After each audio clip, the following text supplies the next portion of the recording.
What about the guys that were too high? The guys that were sitting right at the top of the draft, and I said, no. Let's avoid them. Do we get some right? Let's talk about the ones that we did get right. I know that was convoluted, but what about the busts we avoided? Michael Bolton. Thanks, Josh. It's Michael Bolton here, and it's time for another episode of the Locked On Fantasy Basketball Podcast. Let's get to it. Let's get to it, indeed. You are Locked On Fantasy, your daily NBA fantasy podcast. Part of the Locked On Podcast Network, your team every day. Hello and welcome to the Locked On Fantasy Basketball Podcast, brought to you by Basketball Monster. My name is Josh Lloyd, and good news is Bont is back. I'm also the lead fantasy analyst at basketballmonster.com, and today's episode is brought to you by FanDuel. Right now, new customers can get $250 in bonus bets when your first $5 bet wins. Thank you for making Locked On Fantasy Basketball your first listen every day. We are free and we are available on all platforms. Also check out lockedondaily.com. We've got newsletters for your favorite team. You sign up and it's free. And until the end of April, we're giving away 3 gift cards: Best Buy, Game Time, and Fanatics to people who sign up before the end of April. It's a free newsletter on your favorite team. Go and sign up over there. The last show that I did with the end of last week was talking about players that I was right on. Guys where their ADP was at a certain number, and I went, ooh, that's too low. I like these players. Let's target them, and we talk about the ones that worked out. This one is going to be a little different side of the I was right pile, and then we'll do the I was wrong later, well, tomorrow. But these are the ones where I said, yeah, nah, we're not going to touch that guy at that spot, and it ended up being correct.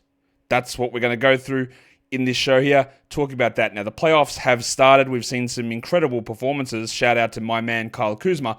What an absolute legend that is. Imagine trading for him. Deliberately, I want Kyle Kuzma. Yep, that should be enough time for Bucks fans to go, actually, we did it so we could get out of the second apron. That's why we made the trade, because we actually wanted to get out of the second apron. Cool, that's great.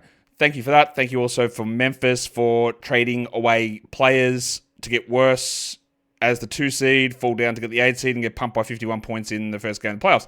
But at least you've now created cap space. Anyway, we are here ready to talk about these busts, these guys that we were on the right side of, thankfully. Let's start going in here and talking about, well, this is actually National Chickpea Day.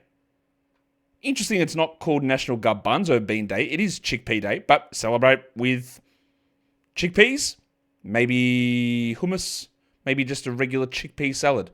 However you want to do it. Happy for you to go about that the way you want. Let's talk about some names that I'm not going to include in the main section here. Got 6 names I want to talk about. And one of them is not, I will add a 7th name here, that's Joel Embiid, who, when all things started out, people were drafting a pick 1 or pick 2 or pick 4. And I was like, no, we are not touching Joel Embiid in round 1. I was right on Joel Embiid and also wrong on Joel Embiid because my per game projection for him was still top 4. I just thought, okay, I don't think he's going to play enough.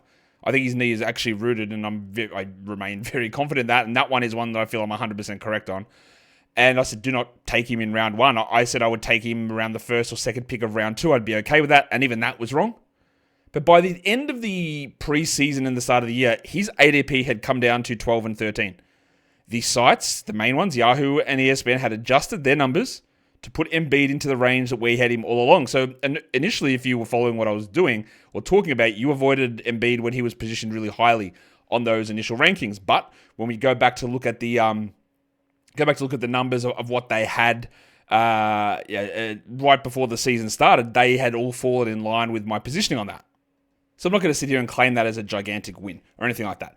Zach Edey came in with an ADP of 98. Very high. I was very much down on this rookie class. I had no rookies projected in the top 100 at all. That's exactly how things played out, so I'm pretty happy with how that worked. Edey came in with an ADP of 98, and to me, with a player like that who I had significant concerns about how much he'd be able to stay on the court, which again was exactly what happened this season, I was just avoiding him. I ended up having him at 158 in my -1 preseason projections, and to be honest, if he had have played like he played the final 2 weeks of the season, he would have beaten that number, and that's fine. But he didn't. It took all of that time. It took Taylor Jenkins getting fired to get Edey to that spot to get to that number. And if you did pick him at 98, which of course is a range, it's an average. So some people got him at 120, which yeah, whatever, doesn't matter. But also that means that some people got him at 70, which is a horrendous pick. A real waste of a pick. So that was one where I was like, no, I am not taking Zach Edey there. I do not believe that Zach Edey can play big minutes. I do not believe that he's going to be as successful as he was in college, and all of his numbers in college, not all of them, but a lot of them came from the fact that he had unbelievable sky-high usage and there was zero chance of him doing that in the NBA. And again, I was happy with the assessment of that. That worked out well, and if you avoided Edey around that ADP, you were in a good spot. Miles Turner's an interesting one. His ADP was 45 heading into the season, which is high. It's not outrageous or anything like that. It's a high number. I had him 63rd in my preseason -1 projections for Durant rankings for the season. He finished 74th. I'm pretty happy with how that ended up for Turner. It's another one of those ones where I believe, and you know my thoughts and takes on this, and I of course I believe they're correct because it's my thoughts, that the blocks overrate players. And you'll see somebody like another name we're going to talk about later on, but like Miles Turner or Walker Kessler or Rudy Gobert, even to a degree Wembanyama, put too high because of their solid numbers in one category. So I'm usually never going to be near ADP on Turner, and I would say, for the most part, it works out pretty well. So that one was one that if you took him in the first round, I want nothing to do with it. Do it in round 6, I'm okay with it. And that's where I sort of had him, and that worked out pretty well. I was not in on Jaylen Brown this season. He is one of those ones that nearly every time you do a mock draft and I'm sitting there and it's in round 3 or it's round 4 and I'd pass on Jaylen Brown, there'd be someone in the comments that this guy doesn't know what he's talking about. How could you possibly let Jaylen fall this far? But every year, there's just something about his overall game that I don't love in category leagues. And even in points leagues, he's not as good as he could be, but he's usually a little bit better. But this season, it just got way worse. His ADP was 40. 40. I had him at 51, and even that was just not high enough. So, not low enough. Like Jaylen was nowhere near that number. He finished 70th in Durant rankings for the season. He missed time down the end of the season. If you want to look at his Yahoo 9cat totals, he was 97th. Just a horrendous pick if you got him at 40. Mainly just his per game numbers were there, and he missed time. And one of those guys who struggled with some of the shooting stuff. He's always been one of those sort of kings of mid guys who's like just giving you bit of averageness across the categories, and then with some issues with field goals. That was a strong avoid for me. Same with the poop cookie, Michael Porter Jr., who had an ADP of 73. I just couldn't get behind this one because he's, again, one of those players whose value and ranks gets skewed by the fact that he never turns the ball over, which we know in a head-to-head league that just doesn't really matter like that. It's not the way that we should be, I think, attacking head-to-head category leagues. You can make arguments for roto leagues in different ways. I understand that. But that's not what the majority of us are talking about when we're looking at it. But also, like, when we look at Michael Porter Jr., who had an ADP of 73? Yeah, I had him at 104. Now, he did end up at like 82nd in Durant rankings and 90th in -1 rankings at the end of the season. So a little bit better than my 104th spot. And like nearly every Nuggets player, he just played way more minutes than I thought he would. But overall, I'd be happy to have avoided him at 73. Lauri Markkanen, this is one where a little bit of context is important because his ADP was 30. I had him at 35th. He was way worse than 35th. But I made a very clear point of you do not want to draft this man in any head-to-head league because he just will not play. You do not want. I know what his per game projections like, and I got that wrong. He was not as good as number 35 on a per game basis, nowhere closer. But I was very clear. The only way you would even consider him is in a roto league, and even that was wrong. But in a head to head, you do not touch him in round 2 or round 3 or round 4. You don't go near him because he is going to sit games. And I don't know what's going to happen next season. I can't make that judgment yet. But that was obvious to me. And then the last one was Tyus Jones, who had an ADP of 117. I had 142. I'm going to count that as a pretty sizable W for me. He ended 197th in Durant rankings. This is where one of the big differences goes when you talk about Yahoo's 9cat totals versus my head-to-head Durant rankings. I had him at 197th. Yahoo 9cat totals had him 76th. Would you believe that Tyus Jones was in the top half of a standard league in terms of production for the season? Of course you wouldn't. Of course you wouldn't. There's no shot in the world that Tyus Jones is in, like, 78 is the halfway mark of a rosterable 12-team league player. And the 76 total tells you Tyus Jones is in the top half of all players.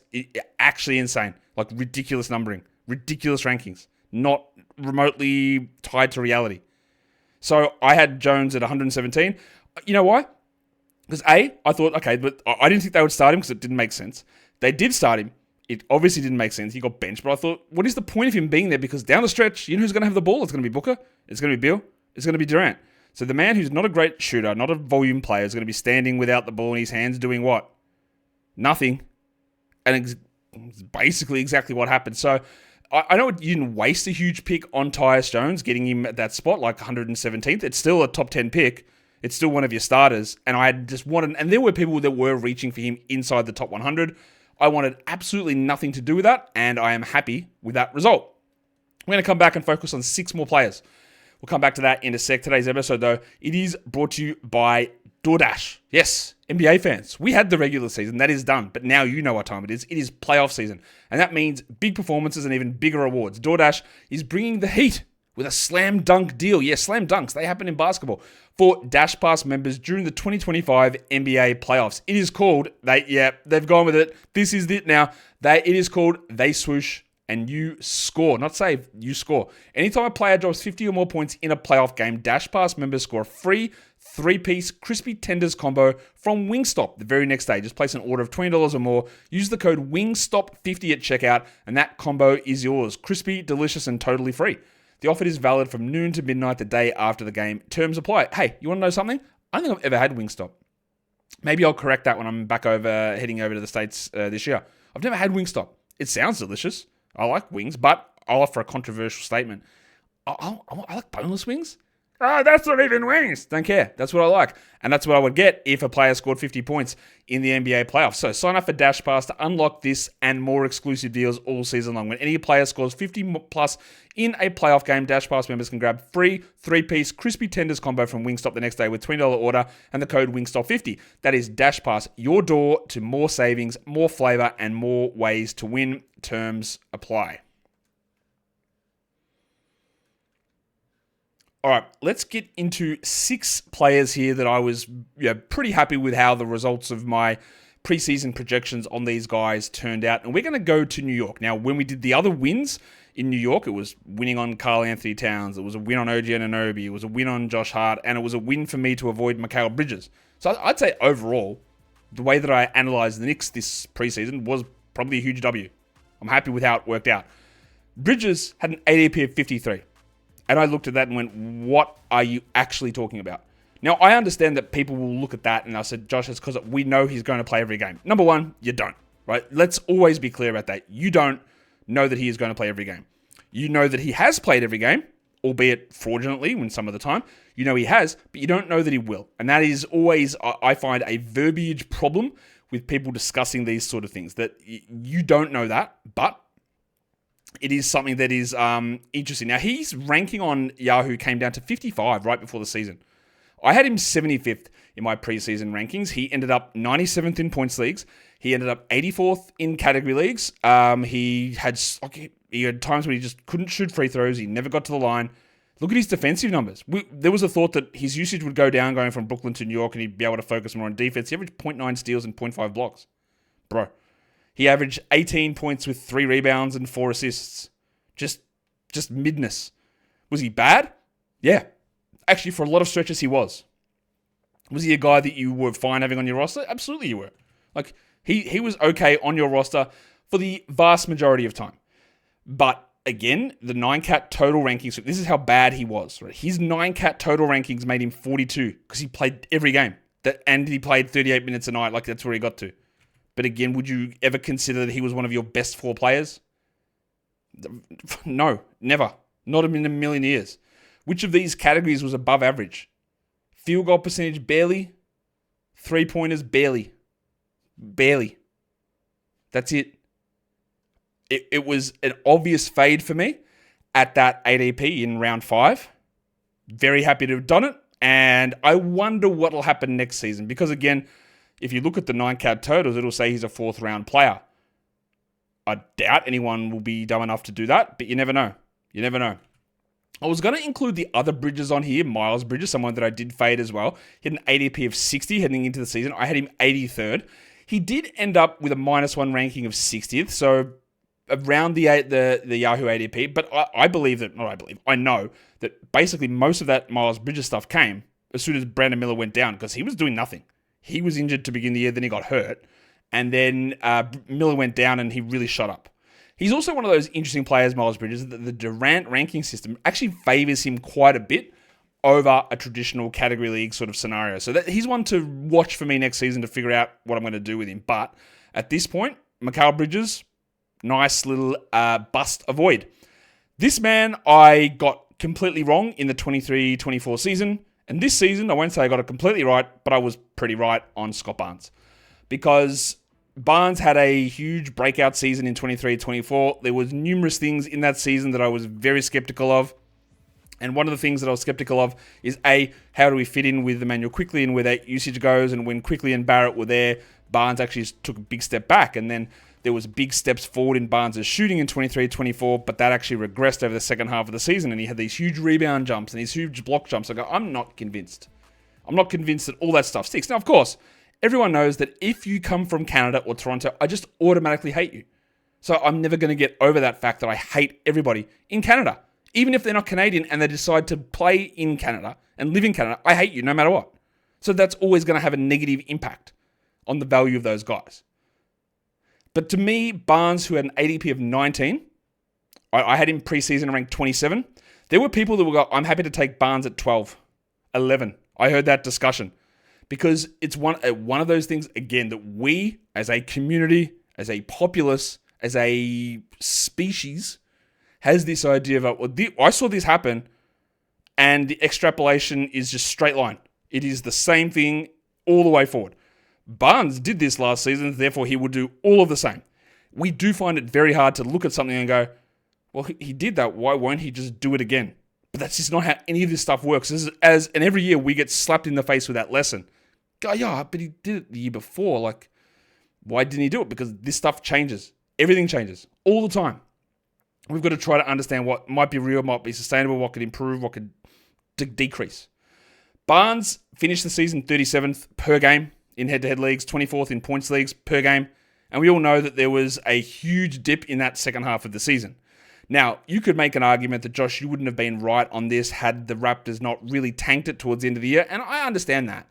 But Barnes didn't really miss games. He played in those games down the end of the season, and he did have a busted up finger. But overall, his per-game numbers, they were still not as good as they needed to be.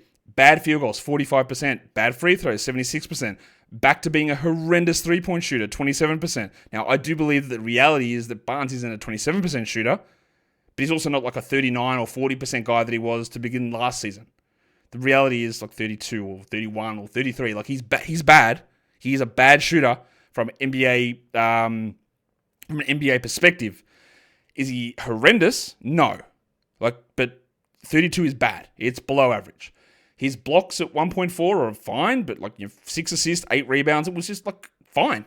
He was whatever. He was okay. He played 33 minutes a game. So again, like we saw at the end of the year, things dialed down, but he still played 33.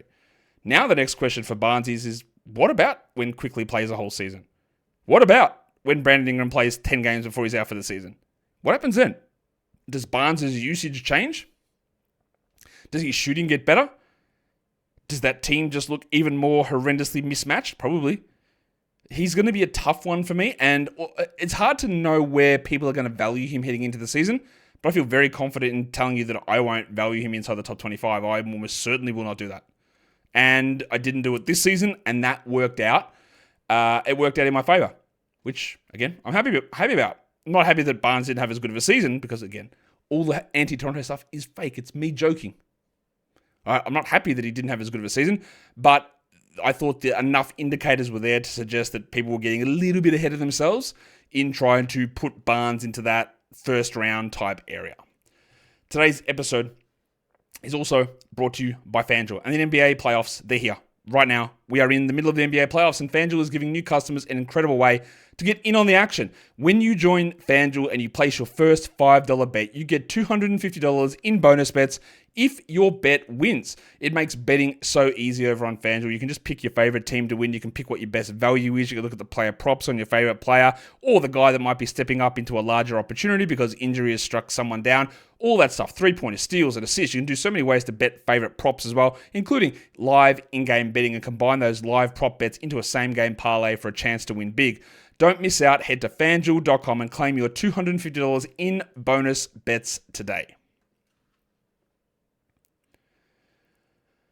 Let's go through the next player here, and we're going to go to Memphis. We're going to go to Demetrius Morant. Ja Morant played 9 games in the previous season, and in the past, it's been an easy call for majority of fantasy analysts to fade Morant. It's been always relatively easy because almost without fail, he gets ranked 20 spots higher because of big name abilities and also the fact that in points leagues, he usually can produce at a decently high level. This season, I think we might actually be coming to an end of that because Morant had a preseason ADP of 44. He had a preseason ADP of 34. I had him ranked about 44th per game.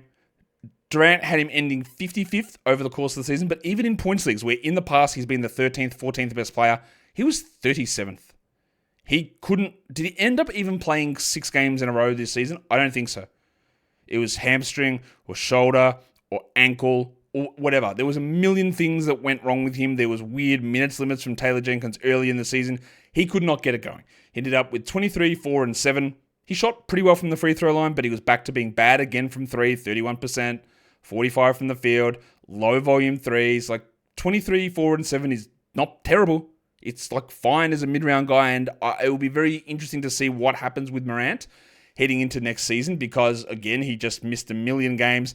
From a totals 9-cat straight perspective, he was 149th, so barely even a rosterable guy. Again, which is just not a real way to look at that.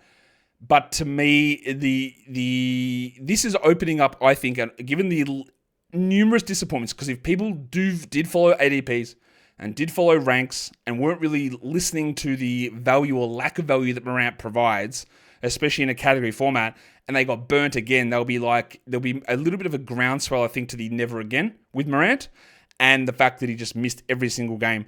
You know what I mean. He missed a million games this season. There's going to be a groundswell of never again. Now, I still believe that the way that a 9-cat ranking values Morant is completely incongruous with the actual value he provides. Meaning I think there is a window here. And it's always going to be one that I'm going to monitor because he is a very public player. But there is going to be a window here where I could see Morant going in the 80s in drafts with people just so fed up and not touching him. Zion might be similar, to be honest, in that area. And then I will be 100% all over it. 100% all over it. So he'll be one to watch. At the moment, I avoided him. I was happy to avoid him with my preseason ranking of 44. I had him as a 4th round guy. He went in the 3rd round. He went in the 2nd round in points league. So I was very happy to avoid him in those scenarios. And I think that ended up working out. And that's not even including all of the missed games, all of the missed time for every single ailment and malady under the sun. Cool. This was a controversial one. And the thing with this one is that we will never know. We will never know. Because I was fading Chet Holmgren. Holmgren, to begin the season, I heard this. And usually if I say something that I heard, right, I know that many people go, well, only one person said that. It's not a widespread thing. What I have learned in doing this job is that if one person says something, that is one person that thinks it, and that usually equates to 2 to 5%, maybe 10% of the population. Because A, not everyone says their thoughts, and B, I don't always see every comment. So if one person says it, rest assured somebody else will think it. I saw people saying, man, I should have taken Chet over Wemby. That happened to begin the season, right? After his enormous start. I was incredibly worried about Chet heading into this season. Not that I don't think Chet is great, because I do. It was like, I am worried about the addition of Isaiah Hartenstein, coupled with the worry that people overvalue the blocks category, bumping someone way high. And his ADP ended up 18, middle of round 2. I had him at 28 in my preseason projections. And again, that was, I believe, pretty controversial at the time. According to Points League rankings this season, he was 66th. According to my Durant head-to-head rankings, per game, 86th. So not only, look, I had him 28th. He was 86th. I got him wrong. But I 100% avoided him in that middle of the second round. People were taking him in the beginning of round 2. And you can make arguments for builds and all that sort of stuff. The thing is, though, we will never really know. We will never know whether Chet could have maintained round 2 value because he broke his hip after, 4 games. And then when he came back, he was clearly not himself. He worked his way back, had a couple of big games, but overall he was just not there. But in saying that, like, you could easily extrapolate that and go, Josh, we saw him cooking. If he didn't get hurt, he would have kept doing this. But then the extra complicating factor, which is going to make him very tough for next season, is that, except the reason that I was down on Chet heading into this season was the fact that he was playing with Isaiah Hartenstein, and in those first 4 or 5 games before he got hurt, Hartenstein was out. So we didn't actually get to see any of it. So while you could say you could extrapolate those games before injury and say, look what he would have done, my counter to that would be, but Hartenstein still had to come back. And part of the reason, is Hartenstein better than Chet? No. But the reason that we were anti it, and this is again a key reason, one of those things that we always need to understand when we're talking positional spectrums in fantasy, the NBA, your number of your positions 1 through 5, point guard, shooting guard, small forward, power forward, center. If you push towards the 1 and the 5, your stats increase. Your fantasy impact increases. If you go from playing as a 2 to playing as a 1, your stats increase. If you go from playing as a 4 to playing as a 5, your stats increase. So conversely, if you go from playing as a 5 to playing more minutes at the 4, which is what we expected Chet to do, your stats decrease. What happens? Well, just look at the big fella who's the center for the Knicks right now. You play at the 4, your rebounds drop, your blocks drop, and usually your field goal percentage drops. And that is exactly what my worry was with Chet. That is why I projected him below where people thought he would go. And that is why, in the end, I avoided him, and it worked out really well. Is there luck involved? Yeah, in nearly every decision you make in fantasy, there is. Could I have been completely wrong had Chet not got injured? Yes. Could I have been completely justified if Chet didn't get injured? Also, yes. We didn't know. We don't know. We can't know. In the end, it worked out. I'll take the W, because there's going to be other ones that I'm going to take L's on. They're going to have similar sort of I don't knows around them. But now we get to the stage where there is zero shot to me that Chet is a top 20 draft pick next season. People will not do it. And that's cool. Does he fall far enough? Like, again, 86th on Durant is a horrendously low number. He averaged 15 points a game. He shot, like, not bad, 49 and 75. Like, that's not terrible. He averaged 2.2 blocks.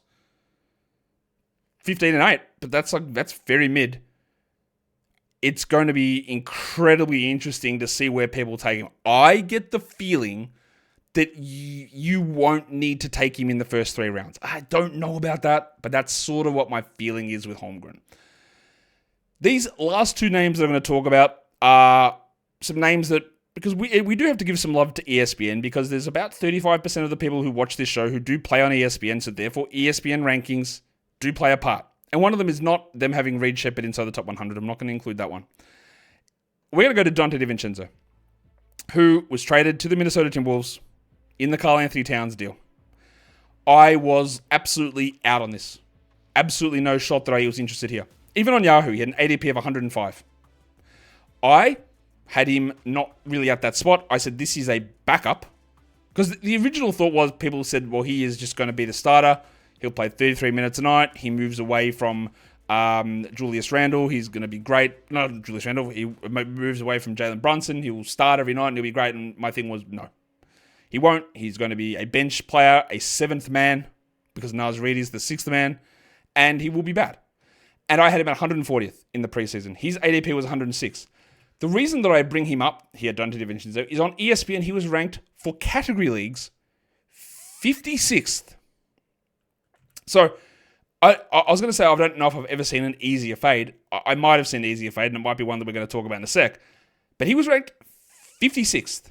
He averaged 12 points with 3.5 rebounds and 3.5 assists. He shot poorly. Right? It was another one of those ones where he'd shot really well playing for the Knicks. Everyone just said, well, look at him. He's white. He shot well. That means that's what he always does and always will do. And my counter that was, just look back at some of the other seasons where he didn't do anything close to that whatsoever. Because the talk, obviously, with DiVincenzo was no one hit more threes than him over the whatever it was, right? And yeah, there is a chance, because he did take over from Mike Conley at one point during the season as a starting point guard and got to 31 minutes a night and started playing well. That if he hadn't have hurt his toe, he would have actually pushed it. He would never have gotten to 56. Let's be clear about that. But he would have pushed through that ADP of 105 and been around 90th the rest of the season. That is possible. But he didn't. He was bad. He started. He got hurt and then never reclaimed those numbers. So, look, there's nothing exciting there. His usage was low. His minutes were low. His shooting dropped off. And 39.7 is not bad from three, but it is not elite. It's very good. And there's just nothing else there. So, again, we don't know how everything plays out in the offseason or even through the playoffs, what his role will be, who will change teams. But it is a great example of settle down on overreacting to things that happened in the previous season. And this ranking on ESPN where he's at 56 was after the trade. This was on October 19th, way after the trade. So the assumption was he went to Minnesota and this is what he would do, which of course was crazy to me anyway. So I was very happy to avoid him. Very clearly was I against drafting him anywhere near that. And I'm happy that worked out. This next one is one that is a draft day fade, but also one of the ones that I obviously looked stupid on for about a week. And I was happy to stick with my position on it because it worked out. And I am going to, not to be trite, I'm always going to trust that process. Buddy Hield. Buddy Hield. We know the Buddy Hield cycle. Buddy Hield comes in, shoots well. Oh my God, how? How did we get this guy for this price? He's unbelievable. Is there anyone who shoots more threes? He's the best three-point shooter I've ever seen. How can you not like him? He's unbelievable percentages. He scores 20 a night. He's going to be great. And then he plays 20 minutes. And then he plays 17 minutes. And then he's out of the rotation. It happens everywhere. Hield on Yahoo had an ADP of 125, which is not even inside your top 10 picks, so it's a bench guy. So I'm not that interested in that. I had him 169th. I said, I don't want him anywhere near my 12-team leagues. I'm not touching him at 169. I'm not close to it. He's a deeper league guy. I was like, where is he going to play? I know that people were like, well, he's just a Clay replacement. Is he? I mean, sure, he's playing for the same team, but they brought in other players, and there was Pajemski there, and then there was seeing what they're going to do with John Kuminga, who I could have had on this list. Kuminga had an ADP of 93, and while I was out on him, I had him at 110. That's not a big difference, and I was very clearly wrong, and so was ADP. The reason I'm going to include Buddy Hield here, he was 227th in Yahoo Point Six. Come on. He ranked 260th in Durant. Come on, easy. He was ranked. I don't know if you know this. You probably don't. You probably don't remember Buddy Hield's preseason rankings. But I'm going to let you know where Buddy Hield was ranked. Because he started when ESPN released their first rankings list at 133. Okay, 133, no problem. And then they made an adjustment. They made an adjustment on September the 24th, right? And they said, cool, we see you, Buddy, at 133. 65 now. And I remember seeing that and go, excuse me? What are we doing? Why would we possibly want him at 65? In the end, he ended with a ranking. They made an adjustment before the season. They moved him to 66. What? Buddy Hield would never get to that number. Ever. One of the easiest fades of all time. And then, the thing is that he started the season shooting 75% from three. Didn't hit 6 threes a game over his first 3 games. And people go, yeah, here we are. We've got to have him. You've got to grab him. You've got to hold on to him. He's going to be great. And I was like, absolutely not. I don't even care about adding him necessarily. You can stream him for threes, but I would say that the proof is in the pudding here. He is bad. He played 23 minutes a night. He didn't crack the top 200. He hit 2.5 threes. Congratulations. And did nothing else. And I finally hope we are at the stage where everyone can go, yeah, I'm good with Buddy Hield. Don't need to worry about Buddy Hield. I think we might be there. All right. That is 6 names plus 6 more plus a couple of others I talked about of guys that I was not keen on their ADP. I avoided them and it worked out well. Now we're going to do the ones where I was wrong. And they're the ones where you can get fluffed, get ready, because we're going to talk Vooch. We're going to talk Christian Brown. We're going to talk the guys that I got wrong. And I'm going to sit here and I'm going to justify it. I'm going to tell you, I'm going to give you every excuse under the book as to why I'm still right even though I was wrong. I won't. But we're going to talk about how I was wrong, much like I talked about why I was right here. whys are as important as the results. I can say, yep, got it right, got it wrong, doesn't mean anything. Because we're always trying to learn and figure out where we go next. And I hope that is the thought process that you guys have. One of your other thought processes should be to drop me a thumb. Just thumb up on the video, leave your comments down below. I also want you to tell me in the comments, A, are you a fan of chickpeas? Chickpeas? Are you a fan of chickpeas? Are you a fan of chickpeas? Or B, number 2, are you a fan, or who was the guy that you were like, absolutely not, I'm avoiding him, and it worked out? Who was your bust that you avoided? Guys, we are done here. Thank you so much for listening, everyone. See ya.